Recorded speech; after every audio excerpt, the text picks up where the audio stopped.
Da, to mi je omiljeni deo kolača. Želim da poližem svo punjenje. O, da, kako je lepo i slatko. A sad ću spojiti kolač i umočiti ga u mlijeko. Sigurna sam da će postati još lepši.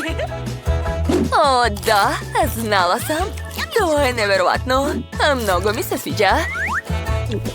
Ostalo je popiti mlijeko i to je to. Završila sam. Hajde, Mija, sad ti. Konačno. Jao, samo što moj kolač ne može ući u čašu. Šta da radim? Pa dobro, onda ću samo sipati mlijeko na kolač i to je to. Ispalo je zanimljivo. Dakle, vreme je da probam. Prvo ću probati fil. O, da. Divan je. Roxy, bila si u pravu. To je zaista najlepši deo. Okej, a sad ću probati sve zajedno. O, da. Kako je to prelepo. Verujemo. O, da.